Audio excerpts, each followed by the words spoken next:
Everyone, welcome back to Polystylectic. We are back with our another lecture on feminism series.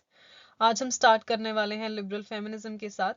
इससे पहले हम feminism के ऊपर काफ़ी टॉपिक्स कवर कर चुके हैं. इसके ओरिजिन्स, इसके रूट्स, इसकी history, suffrage movement, waves of feminism, की कंसेप्ट्स ऑफ जेंडर स्टडीज हम कवर कर चुके हैं.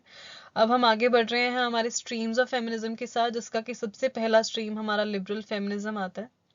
आइए देखते हैं क्या है लिबरल फेमिनिज्म, क्यों है, ये थॉट प्रोसेस भी क्यों आया. इसका कुछ रीजन ये है कि पहले के लोगों की सोच औरतों को लेके कुछ ठीक नहीं थी. अगर हम यहाँ देखें तो जैसे कि men are born free, women are born slaves. और मेन को ये कहा जाता है कि जो मेन है उसके पास हर राइट है आजाद होने का. विमेन के पास उसको कोई नेसेसिटी भी नहीं है. ऐसी चीजें भी कही जाती थी. विमेन को वीकर वेसल कहा जाता है. ऐसा बोला जाता है कि इनको प्रोटेक्शन की जरूरत है. ये बहुत संभाल के रखने वाली चीजें हैं. मतलब ऑब्जेक्टिफाई, ऑब्वियसली विमेन्स को ऑब्जेक्टिफाई किया जाता है, विमेन्स को वीक माना जाता है एंड ऑल. तो कुछ ऐसी सी सोच थी कि जैसे कि एक और चीज कही जाती थी कि जो ईव है वो एडम की रिब से बनी थी. तो असल में एडम तो एक पूरा ह्यूमन था, पर ईव जो थी वो रिब से बनी थी, तो वो इनकम्प्लीट है. वो एक इनकम्प्लीट सोल है. वो आदमी को कंप्लीट जरूर करती है, पर अपने आप में वो एक वीकर चेन है, and so fourth. Liberal feminist का जो कोर बिलीफ था वो ये था कि उनके पास इक्वल एक्सेस होना चाहिए. हर इंडिविजुअल के पास एक इक्वल एक्सेस होना चाहिए. उसके क्या जेंडर है, क्या उसका सेक्स है, ये मायने नहीं रखता है, पर उसके पास इक्वल एक्सेस होना चाहिए. किस चीज का? Political, economic and social rights का. जितने डिस्क्रिमिनेटरी लॉज हैं, पॉलिसीज हैं, नॉर्म्स हैं, इन ये सब बहुत एक हर्डल की तरह है, ट्रबलसम है. इन सबको एलिमिनेट किया जाना चाहिए. रादर देन इन्हें रखने के, इन्हें एलिमिनेट किया जाना चाहिए. और बहुत ही एक inclusive law, inclusive policies, norms बनने चाहिए. क्योंकि विमेन जो है वो वीकर वेसल नहीं है. उन्हें वीक बनाया जा रहा है. उन्हें वीक कैसे बनाया जा रहा है? पहली बात तो उन्हें एजुकेशन ही नहीं मिलती. अगर एजुकेटेड नहीं होंगी तो एनलाइटनमेंट कैसे होगा? बाहर जाके पब्लिक स्फीयर में काम किस बेस पे करेंगी जब उनको किसी चीज की नॉलेज ही नहीं है? अगर बाहर जाके काम नहीं करेंगी तो इकोनॉमिक इंडिपेंडेंस नहीं होगी. इकोनॉमिक इंडिपेंडेंस नहीं होगी तो एक्सेट्रा एक्सेट्रा. आगे चलते हैं. अह, हालांकि अच्छा, ये बातें हम 17th century, 18th century, 19th century, 20th century, इन सेंचुरीज की कर रहे हैं. उस टाइम पर जैसे कि मैंने आपको बोला कि विमेंस को लेके कोई खास अच्छी सोच थी नहीं. विमेंस रैशनल बीइंग्स ही नहीं थी. बहुत सारे ऐसे थियोरिस्ट्स हैं, बहुत सारे ऐसे फिलोसफर्स हैं जिनकी बात हमने पिछले लेक्चर्स में भी की है. विमेंस को वीकर सेक्स माना जाता है, इरैशनल बीइंग्स माना जाता है, ये हैंडल नहीं कर पाती हैं. ऐसी ऐसी चीजें, बहुत सारी ऐसी चीजें होती हैं. बहुत सारी ऐसी फिलोसफीज हैं जो विमेन को लेके बनी हैं. पर उस टाइम पर भी कुछ ऐसी फीमेल राइटर्स थी जो अपने राइटिंग के थ्रू बहुत सारी वॉइसलेस विमेन के लिए एक वॉइस बन रही थी. जहां विमेन कलेक्टिवली अपनी बात नहीं कर पा रही थी, वो कलेक्टिव विमेन की बात अपने राइटिंग के थ्रू कर रही थी. जैसे कि क्रिस्टिन दी पिजान, इनकी बुक थी the book of the city of ladies, 1405 में लिखी थी इन्होंने. ऐसे हिल्डेगार्ड है और बहुत सारी हैं जिनके बारे में हम, मतलब इसमें तो नहीं हम एक बार में कवर कर सकते. हम ऐसी कुछ ऐसी कुछ पर्सनालिटीज के बारे में अलग अलग लेक्चर्स में जरूर बात करेंगे। फिर Jane Anger, her protection of women. फिर बहुत प्रोमिनेंट फिगर हैं मैरी वोस्टनक्राफ्ट, इन्होंने लिखा था vindication of the rights of women 1792 में। ओलंपे गूश हैं, इन्होंने declaration of rights of the women and female citizen लिखा 1793 में। 1843 में हम देखते हैं मैरियन रीड लिखते हैं अ प्ली फॉर विमेन। तो ऐसा नहीं है कि विमेन रैशनल बीइंग नहीं है, या वाकई में विमेन रैशनल बीइंग थी ही नहीं।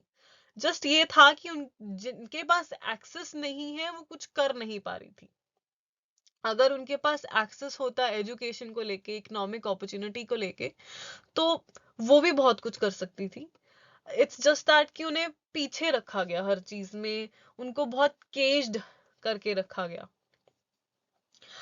लिबरल फेमिनिज्म जो है, इसको हम दो यूनिट्स में बांटते हैं। एक तो क्लासिकल लिबरल फेमिनिज्म, फिर एक वेलफेयर लिबरल फेमिनिज्म। दोनों में बहुत हल्का सा फर्क है, पर फर्क है। दोनों ही फ्रीडम की तो बात करती हैं, इक्वल राइट्स की बात करती हैं, पर एक डिफरेंट वे में। तो किसी को कोई प्रॉब्लम ना आए। अब गवर्नमेंट की पॉलिसीज होंगी, गवर्नमेंट की इंटरवेंशन होगी, तो गवर्नमेंट भी अपनी तरफ से कुछ पॉलिसीज निकालेगी। हेल्थ केयर पॉलिसीज होंगी, एजुकेशनल पॉलिसीज होंगी, अपनी फाइनेंशियल पॉलिसीज होंगी, जैसे कि आज के टाइम में हम देखते हैं। ठीक है, तो गवर्नमेंट की इंटरैक्शन भी होनी चाहिए, गवर्नमेंट की इंटरवेंशन भी होनी चाहिए। नेक्स्ट देखते हैं। उनके पास इतना फ्रीडम ही नहीं था कि वो अपने डिसीजंस खुद ले सके। वोllstonecraft इस आइडिया को बिल्कुल रिफ्यूट करती थी और ये कहती, मतलब औरतें सिर्फ आदमियों को प्लेजर देने के लिए नहीं बनी है, उनके प्लेजर के लिए नहीं बनी है कि इनकी सेवा ही करती रहे।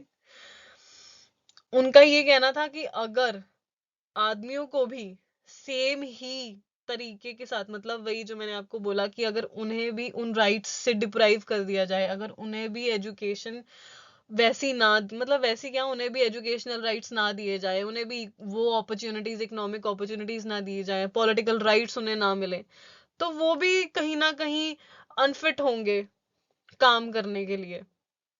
उनकी भी ऑब्वियसली ग्रोथ रुक जाएगी। अगर हम एक देखें तो एजुकेशन क्या करती है, ह्यूमन माइंड को ट्रेन करती है ना।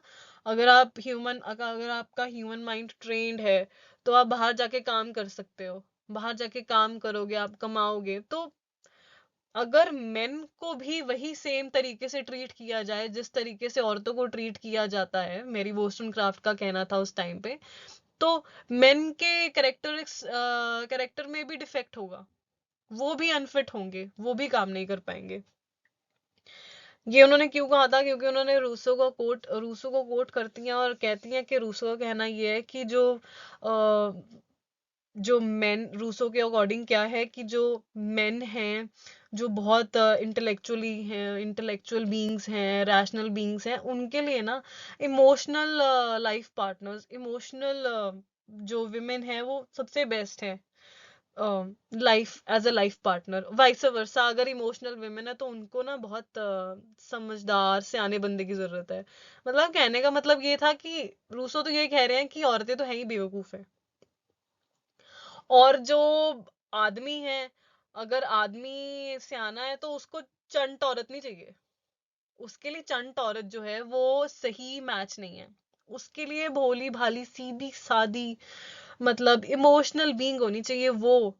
और सेम, अगर ये इमोशनल बीइंग है, अगर ये सीधी सादी है, भाई इसकी जिंदगी ना चल पाएगी, इसके लिए तो कोई सियाना बंदा ही लगेगा। अगर इसके जैसा कोई निखट्टू ढूंढ दिया तो इसकी तो जिंदगी खत्म है।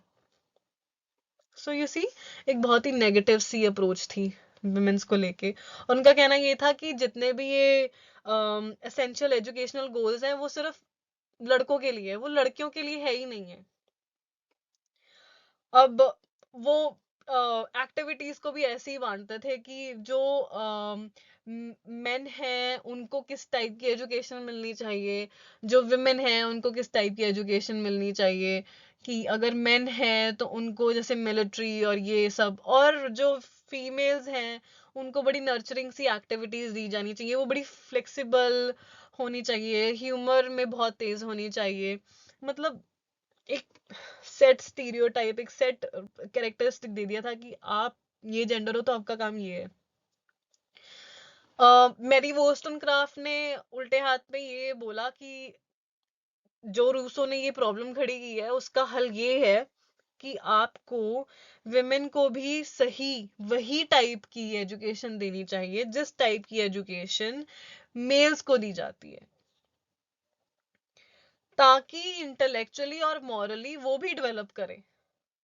आप उनको डिप्राइव कर रहे हो उस एजुकेशन से, इसलिए वो अनफिट है। अगर आप उनको भी सेम एजुकेशन दोगे तो वो अनफिट नहीं है। ठीक है, तो ऑन अ होल ये स्टोरी चल रही थी मैरी वोस्टन के क्राफ्ट पे, मैरी वोस्टन क्राफ्ट के टाइम पे विमेन्स रैशनल बींग्स नहीं है, और on the other hand liberal feminist कह रही थी विमेन रैशनल बींग ही है, आप उनको एजुकेट करके देखो, वो आपका हाथ बटाएंगी साथ में।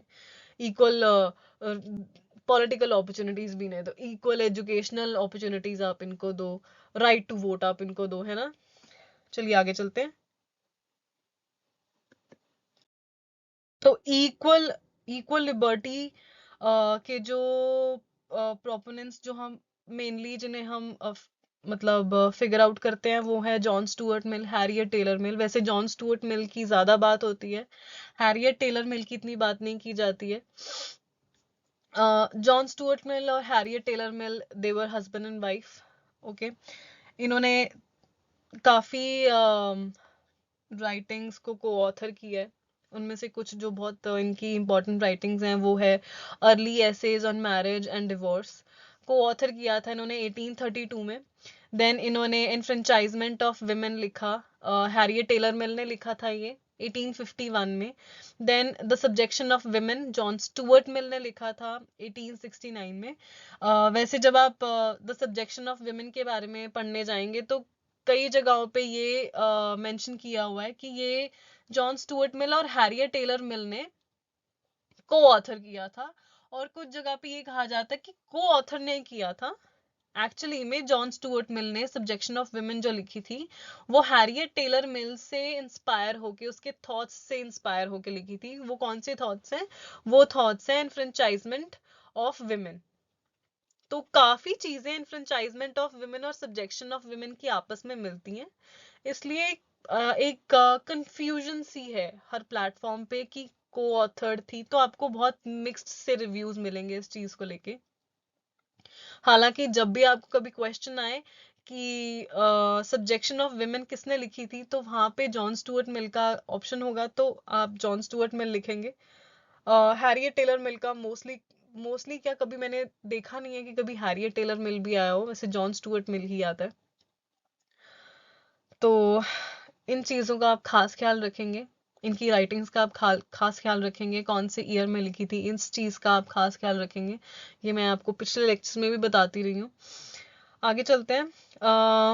अच्छा, एक चीज़ है, ये आपस में हस्बैंड वाइफ थे ना, तो ये इनका मानना क्या था कि ऐसा नहीं है कि अगर हमारी लव मैरिज है, ऑब्वियसली इनकी लव मैरिज थी, तो ऐसा नहीं है कि हम हमारी किसी चीज में कोई इंडिविजुअल सोच नहीं होगी। ऐसा नहीं होगा कि नहीं नहीं, जहाँ पे हैरियट टेलर मिल बोलेगी कि हाँ वो चांद ही है तो उसको मैं चांद ही बोलूंगा, हो सकता है कि उसको वो चांद दिख रहा है और मेरे को वो तारा दिख रहा है ना। तो वो कहता था कि हो सकता है हमारी सोच में फर्क हो, तो ये कोई बड़ी बात नहीं है।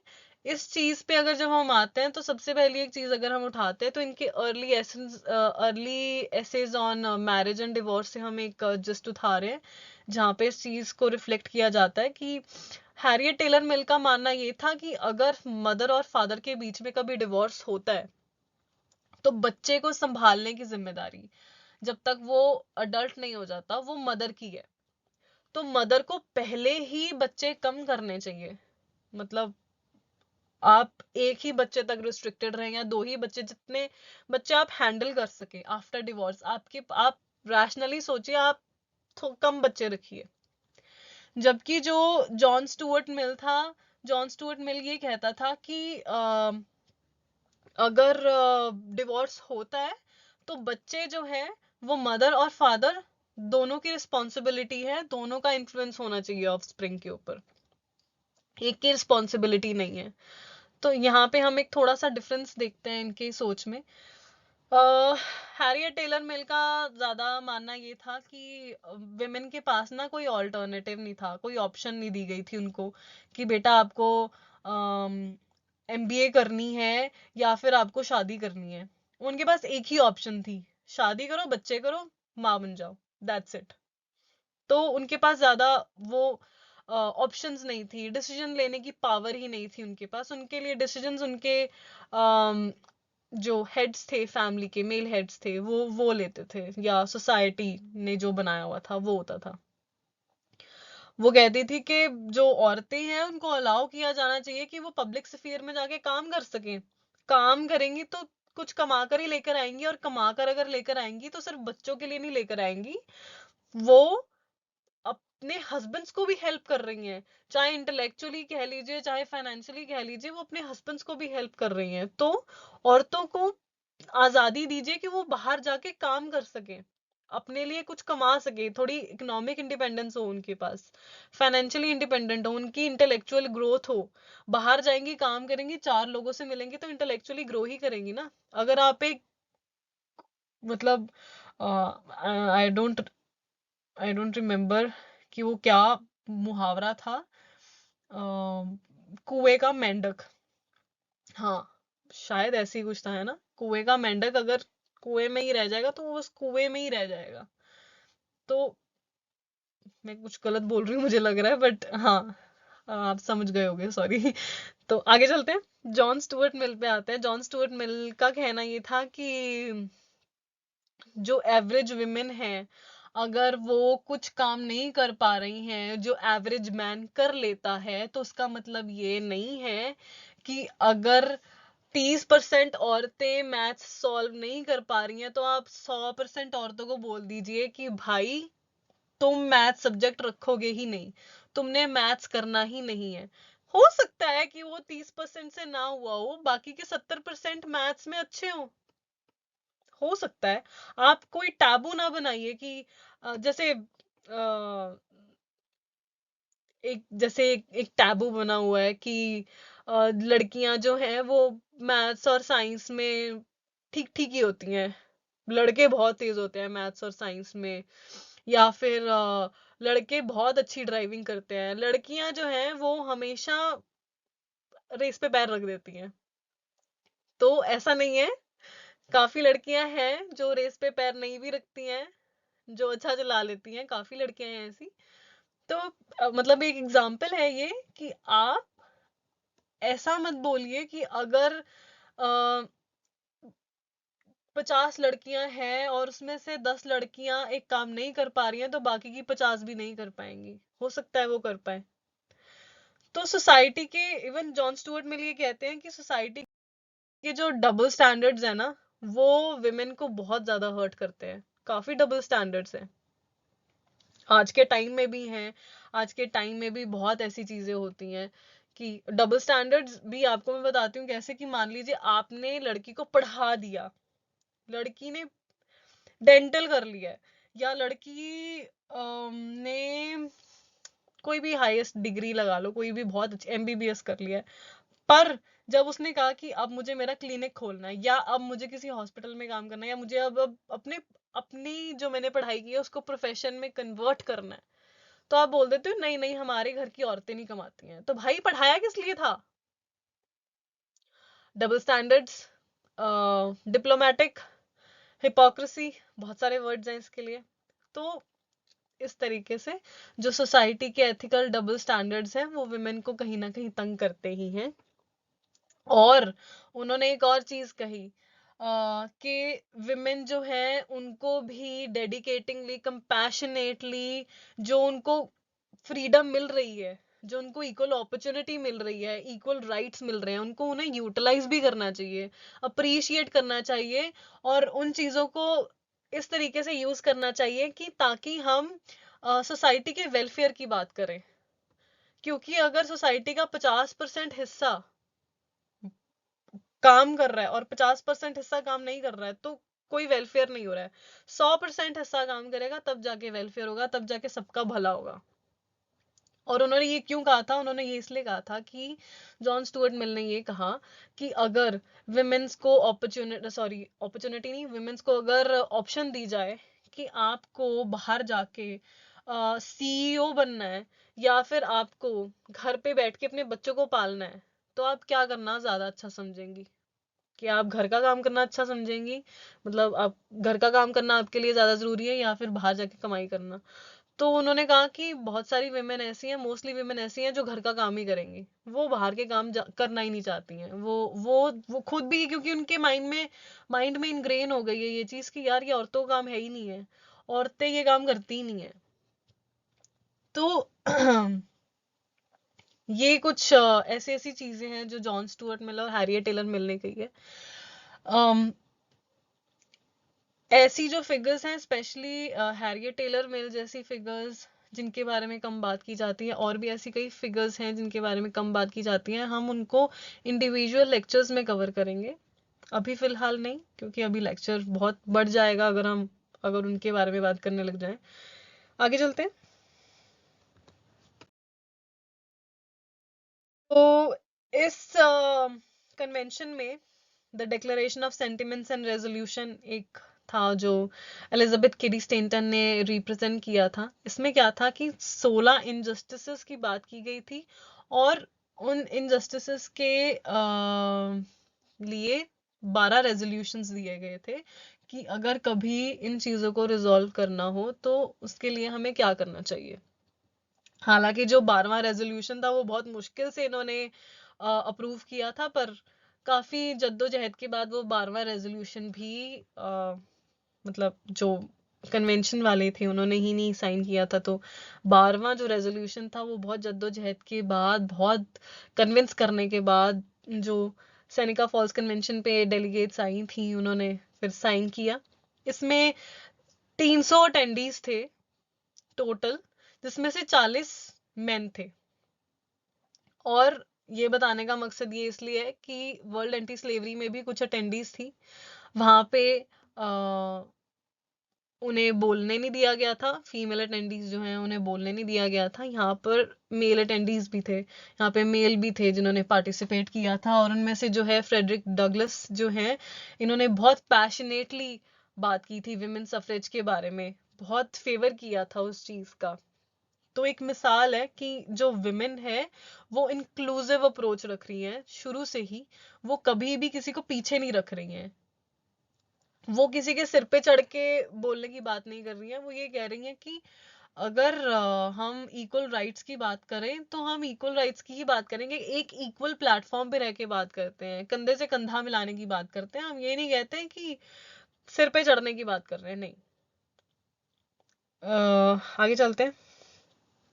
एक ही पॉइंट है, 1848 में मैरिड विमेन्स प्रॉपर्टी एक्ट जो पास हुआ था, वो पास जरूर हुआ था, उनको ये जरूर बोला गया था कि जो इनहेरिटेड फंड्स हैं वो आप रिटेन कर सकते हैं, वो आप रख सकते हैं, बट हस्बैंड का फिर भी कंट्रोल था विमेन की इनकम के ऊपर। तो वो नहीं होना चाहिए। अगर विमेन की इनकम के ऊपर हस्बैंड का हक है, तो हस्बैंड तो बोल सकता है भाई मेरे को ये पैसे दे, तेरा मेरा हक है इन पैसों पे, मतलब वो अपनी दादागिरी चलाता टाइप्स थिंग है ना। पर ये चीज जो है 1853 में बहुत कैंपेन चला विमेन्स राइट्स को लेके, फिर 1860 में बहुत सारे स्ट्रगल के बाद, बहुत कन्विंस करने के बाद, एक दोबारा से ये मैरिड विमेन्स प्रॉपर्टी एक्ट जो है दोबारा से पास किया गया था, सभी अमेंडमेंट्स के साथ। जितने लूप होल्स थे, जितने इसमें मतलब जितनी इसमें कांट थी, वो सब खत्म करने के बाद दोबारा से इसे पास किया गया था। 1850 में मैसाचुसेट्स में सबसे जो पहली नेशनल विमेंस राइट्स कॉन्फ्रेंस हुई थी वो लूसी स्टोन ने करवाई थी, और 1852 में सूजन बी एंथनी ने भी एक फर्स्ट विमेंस राइट्स कॉन्फ्रेंस करवाई थी सायराक्यूज में। तो जब यहाँ पे फर्स्ट की बात आ रही है, यहाँ पे आपने कंफ्यूज नहीं होना है। अगर यहाँ पे मैं first national women's rights conference 1850 की बात कर रही हूँ, तो वो मैं बात कर रही हूँ मैसाचुसेट्स की, कि मैसाचुसेट्स में जो सबसे पहली वुमेन्स राइट्स कन्वेंशन हुई थी नेशनल लेवल पे, तो वो 1850 में मैसाचुसेट्स में हुई थी। अगर मैं 1852 की बात कर रही हूँ, तो मुझे याद रखना है कि सूजन बी एंथनी ने सायराक्यूज की जो सबसे पहली विमेंस राइट्स कन्वेंशन कॉन्फ्रेंस थी वो 1852 में करवाई थी। तो फर्स्ट कहाँ का, मैसाचुसेट्स का या सायराक्यूज का, ये आपको जरूर रखना है। अगर सायराक्यूज है तो सूजन बी एंथनी होंगी, 1852 होगा। अगर मैसाचुसेट्स है तो लूसी स्टोन होंगी और 1850 होगा।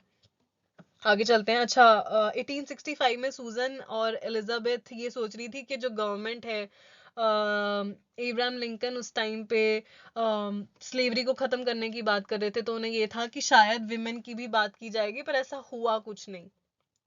तो काफी निराशा हुई इस बात से। फिर 1866 में अमेरिकन इक्वल राइट्स एसोसिएशन बनी, rights for all, zero discrimination. इसमें सिर्फ विमेन नहीं थी, इसमें इवन जो ब्लैक मेन थे उनकी भी बात थी। तो 1868 में 14th अमेंडमेंट पास होता है, जिसमें सिटीजनशिप और इक्वल राइट्स दिए तो जाते हैं, पर सिर्फ एनस्लेव्ड मेन। एनस्लेव्ड मेन कौन थे? जो कलर्ड मेन थे, ब्लैक मेन थे, सिर्फ उनको ही सिटीजनशिप और इक्वल राइट्स दिए गए थे। विमेंस को फिर से नजरअंदाज कर दिया गया था। फिर अमेरिकन इक्वल राइट्स एसोसिएशन आगे जाके स्प्लिट हो गया था AWSA में, NWSA में। ये मैंने आपको स्टोरी पिछले लेक्चर में बताई है, आप जाइए फेमिनिज्म का लेक्चर 1 देखिए, उसमें आपको पता चल जाएगा।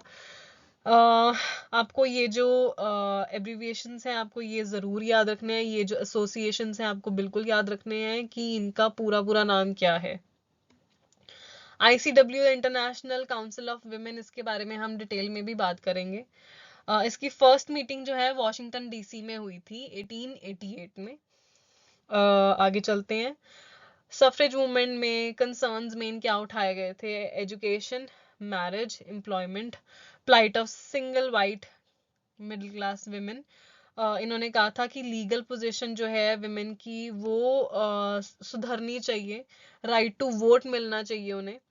ठीक है। अजम्पशन इनकी क्या थी? अजम्पशन इनकी ये थी कि इन्होंने लोगों ने जो बायोलॉजिकल डिफरेंस है मेल और फीमेल का, उसको बहुत नेचुरल ले लिया है, उसको बहुत हल्के में ले लिया है। ऐसा नहीं होना चाहिए, है ना।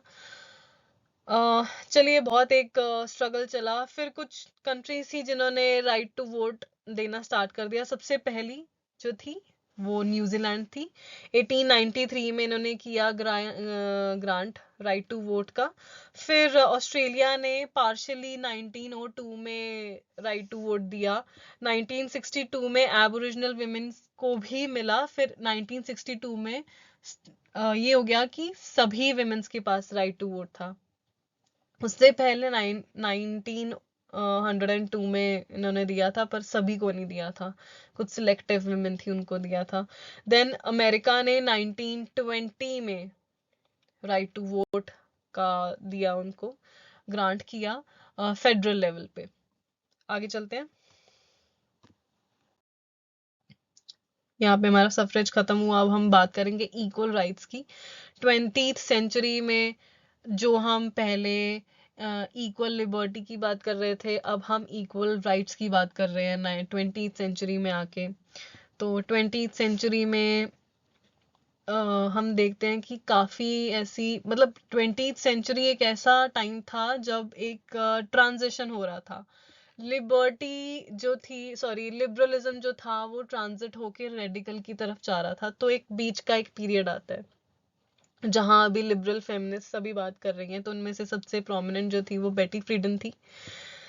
बेटी फ्रीडन जो हैं अपनी द फेमिनाइन मिस्टीक के लिए बहुत मानी जाती हैं।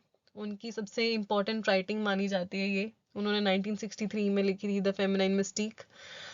उसके बाद उन्होंने काफी साल बाद, मे बी 18 ईयर्स के बाद, इन्होंने द सेकंड स्टेज लिखी 1981 में।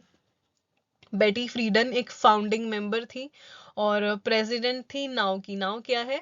National organization of women. अच्छा, नाउ और आईसीडब्ल्यू, ये दो बहुत इंपॉर्टेंट हैं। आपको इन दो के बारे में बहुत पता होना चाहिए। बड़ा इम्पोर्टेंट ऑर्गेनाइजेशंस हैं ये। तो नाउ 1966 में बनी थी, फाउंडिंग मेंबर आपको पता चल गया है बेटी फ्रीडन थी। फेमिनाइन मिस्टीक लिखी थी इन्होंने, द सेकंड स्टेज भी लिखी थी इन्होंने। नाउ के अलावा दो ऑर्गेनाइजेशंस और हैं, नेशनल विमेंस पॉलिटिकल कॉकस और wheel women's equity action league. इनका इतना नाम नहीं आता है पर आपको पता होना चाहिए। चाहे ये इम्पोर्टेंट है, चाहे ये आपको इम्पोर्टेंट ना लगे, पर आपको इसके बारे में पता तो होना चाहिए एटलीस्ट, है ना? देन बेटी फ्रीडन क्या कहती है? बेटी फ्रीडन भी वही चीज कहती है जो हैरियट टेलर मिल कहती थी। हैरियट टेलर मिल कहती थी कि इनके पास कोई ऑप्शन ही नहीं था। बेटी फ्रीडन कहती हैं कि जो पोस्ट वॉर कल्चर था ना, पेट्रियार्कल कल्चर था, उसमें क्या था कि वो एक बारी जब औरत की शादी हो जाती थी ना, तो उनकी आइडेंटिटी बस यही होती थी कि इनको घर संभालना और बच्चे पालने हैं। इनके पास कोई ज्यादा ऑप्शन नहीं थे, कोई ज्यादा ऑल्टरनेटिव्स नहीं थे। बस यही था इनके पास एक, कि शादी हो गई, बच्चे पालो और घर संभालो, दैट्स इट। बेटी फ्रीडम का ये था कहना कि जो विमेन की जो फ्रीडम है ना, वो पब्लिक रेल्म से एंटर तो करनी चाहिए, है ना? उनको पब्लिक रेल्म में जाना तो चाहिए, मतलब उनको पब्लिक स्फीयर में आना चाहिए, उनको दिखना चाहिए। बट वो कोई रेडिकल चेंज की बात नहीं कर रही थी। अब रेडिकल चेंज क्या है वो हम रेडिकल फेमिनिज्म में देखेंगे। पर वो एक रेडिकल चेंज जो है वो एक्सट्रीम चेंज की बात कर रहे हैं, कि हम एक्सट्रीम चेंज की यहाँ बात कर रहे हैं, कि वो किसी एक्सट्रीम चेंज की बात नहीं कर रही थी। हम बेटी फ्रीडम को बहुत अच्छे से कवर करेंगे क्योंकि इनकी जो ये दो बुक्स है, द फेमिनाइन मिस्टीक और the second sex, sorry, second sex, I am very very sorry, the second stage, इनकी जो ये दो बुक्स हैं, इसमें ना एक चीज ये है कि जब ये द फेमिनाइन मिस्टीक लिखी थी इन्होंने, तो उस टाइम पे इनके थॉट्स जो थे वो कुछ अलग थे। जब इन्होंने द सेकंड स्टेज लिखी, तो इन्होंने द फेमिनाइन मिस्टीक के काफी ऐसी चीजें हैं, काफी ऐसे थॉट्स हैं जिसको बदला। इनको लगा कि अब मुझे द सेकंड स्टेज लिखनी चाहिए। पहले इन्हें लगा था कि बस फेमिनाइन मिस्टीक लिख दी, इनफ, मैंने वो तो बात कर दी। पर इन्हें लगा कि नहीं, मैंने कुछ अधूरी बात की है, या मैंने अगर ये थॉट रखा है तो ये थॉट अभी मेरा अधूरा है, या नहीं, ये सही नहीं है। तो उन्होंने फिर द सेकंड स्टेज लिखी। तो हम बेटी फ्रीडन के बारे में भी डिटेल में करेंगे कि कैसे इनका जो थॉट प्रोसेस था वो चेंज हुआ। वो हम हमारे आगे आने वाले लेक्चर्स में कवर करेंगे। तो ये कुछ था। आगे एक छोटी सी समरी देखते हैं।